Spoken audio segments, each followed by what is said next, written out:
Taong 2050 na, at sobrang advanced na ng sibilisasyon dahil sa imbensyon ng Neuralinker, isang device na direktang nagko-connect sa utak ng tao sa internet at nagbibigay ng kakayahang sabay na mabuhay sa real world at virtual world. Pero kahit sa sobrang high-tech ng mundo ngayon, meron pa ring mga taong inaapi. Isa na dun si Haro, isang chubby na high school student na paboritong pagtripan ng mga bully sa eskwelahan. Ginagawa siyang parang alila, pinapabili ng snacks gamit ang sarili niyang baon, at sinisiguradong sa mga lugar lang siya kinakausap kung saan walang CCTV. Kakaunti lang ang kaibigan ni Haro at sobrang baba ng self-esteem niya. Hindi mo masisisi, kasi mukha siyang football kaysa tao. Hindi siya magaling sa sports, palpak din sa pag-aaral. Ang tanging galing niya ay sa virtual reality games. Pero kahit doon, ang avatar niya ay isang maliit na baboy, dahil yun ang tingin ng game sa hitsura niya. Kahit na ganon, may crush siya sa isang kapwa gamer na si Yuki, na siya ring vice president ng student council.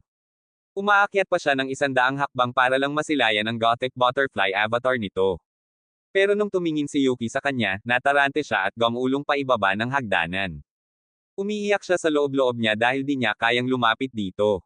Lungkot na lungkot si Haro, kaya pumunta siya sa tanging lugar na nagbibigay ng comfort sa kanya, isang tower kung saan naglalaro siya ng squash mag-isa. Kinuha niya ang racket at sinimulang hampasin ang bola. Dito, nagbago ang lahat. Parang biglang nawala ang pagiging talunan niya at naging champion siya. Iniisip niya na walang makakatalo sa kanya rito, kaya todo hampas siya hanggang ma-break ang sariling high score. Masaya siya rito kasi ito lang ang bagay na pinagmamalaki niya. Bigla namang dumating ang kababata niyang si Chu at nagulat na naman siyang na-break ulit ang record ni Haro. Sinabi nitong lumabas naman daw si Haro at huminga ng sariwang hangin, pero ayaw ni Haro kaya nag-log out si Chu. Pero bago pa siya makalaro ulit, force logout siya ng game kasi nalaman ni Chu na nagtago siya sa banyo at binatukan siya. Galit si Haro kasi istorbo siya sa laro niya, pero natarante rin kasi pumasok si Chu sa male restroom. Sa labas, sinabi ni Chu na alam niyang inaapi si Haro ng mga bully. Pinapayo niyang lumaban si Haro, pero takot siya. Nung sinabi ni Chu na humingi sila ng tulong sa isa pa nilang kaibigan, biglang nap-icon si Haro at tumanggi.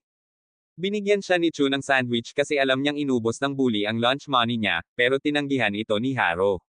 Nung nagpumilit si Chu, itinulak ni Haro ang basket at nagkalat ang mga sandwich. Nasaktan si Chu, at di na makatingin si Haro sa kanya. Tumakbo siyang palayo, tinawag ang sarili niyang duwag dahil di niya kayang humingi ng sorry. Sa sobrang lungkot, napunta siya sa library at nag-login sa game para kahit papaano'y gumaan ang loob niya.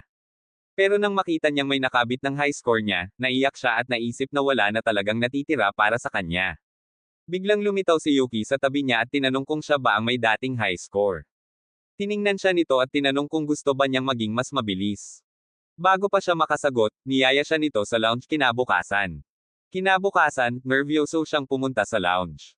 Napalibutan siya ng mga upperclassmen at parang nanigas siya sa kaba. Tinawag siya ni Yuki at niligtas sa awkward moment. Kinuha nito ang cable para i-connect ang kanilang Neuralinker.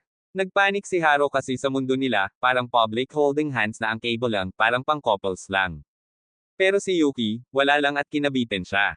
Tinanong ni Haro kung prank ba ito pero sinabi ni Yuki na hindi, tapos binigyan siya ng isang app na magbabago raw ng reality niya. Tinanggap ni Haro ang app na tinawag na Brainburst. Ini-install niya ito, at biglang lumabas ang mensaheng, "Welcome to the accelerated world."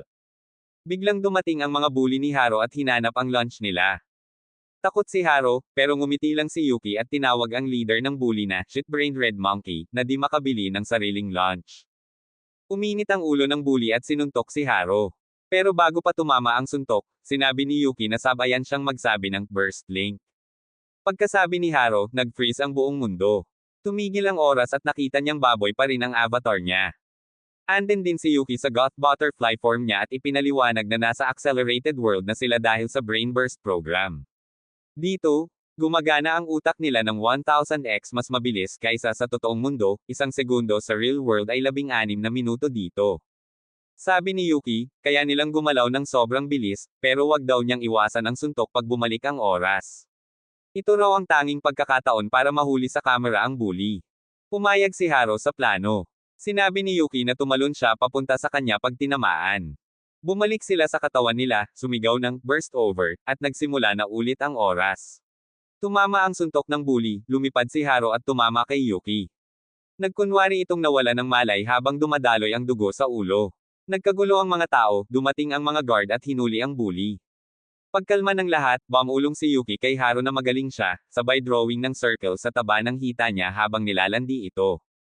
Pag-uwi, binalaan siya ni Yuki na wag mag-login sa global network pero di sinabi kung bakit. Dahil simp siya, sumunod siya.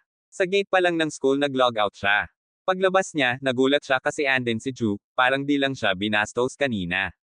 Inihatid siya nito pauwi at dumating din si Tako, ang boyfriend ni Chu. Nagkwentuhan sila, pero biglang nabanggit ni Tako ang lunchbox ni Chu. Ang naisip agad ni Haro ay pinagawa ni Tako kay Chu ang lunch at pinagtripan lang talaga siya. Tumakbo siya palayo, iniisip na kahit mga kaibigan niya ay naaawa lang sa kanya. Pag-uwi, depressed pa rin siya at natulog habang negatibo ang mga panaginip niya. Kinaumagahan, humingi siya ng lunch money sa nanay niya. Sinabihang mag-online siya para ma-transfer agad, kaya nag-login siya sa GlobalNet kahit pinagbawalan ni Yuki. Paglabas niya ng building, biglang nag-activate ang burst link. Nahila ulit siya sa accelerated world, pero ngayon, iba na ang paligid, parang post-apocalyptic battlefield. Nang tumingin siya sa sarili, nakita niyang wala na ang pig avatar niya. Isa na siyang makintab na silver robot na ang pangalan ay Silver Crow.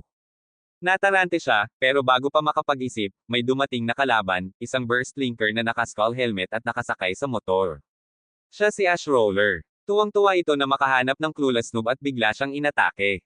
Kinabukasan, ikinwento ni Haro kay Yuki si Ash Roller. Tumawa lang si Yuki at sinabing deserve niya yon dahil di siya nakinig. Umiinit ang ulo ni Haro, akala niya super bilis na power lang ito, pero game pala. Ipinaliwanag ni Yuki na hindi lang basta VR game ang brain burst. Kailangan mo ng burst points para makapag-accelerate sa totoong buhay, at makukuha lang ang points sa pakikipaglaban. Tinuruan siya ni Yuki kung paano gamitin ang burst avatar, at pina-challenge siya para sa sparring match. Nang magsimula, bumalik ang Silver Crow form ni Haro. Nilandi ulit siya ni Yuki, pero sinabi niyang ayaw niya sa weak avatar niya. Ipinaliwanag ni Yuki na base sa takot mo ang pinipiling avatar ng brain burst, kaya baka base yon sa masamang panaginip niya kagabi. Tinanong ni Haro kung ganun din ba si Yuki, at inamin nitong pinalitan niya ang original avatar niya dahil nahihiya siya. Ipinaliwanag niya ang tungkol sa burst points at paano ito gumagana sa real world. Sabi ni Haro, nawalan siya ng 10 points nung natalo siya kay Ash Roller. Binalaan siya ni Yuki na pag na-zero ang points niya, mawawala na siya sa brain burst at di na ito ma-reinstall. Natarante si Haro, pero sabi ni Yuki kahit mawala ang brain burst, di na siya muli mabubuli.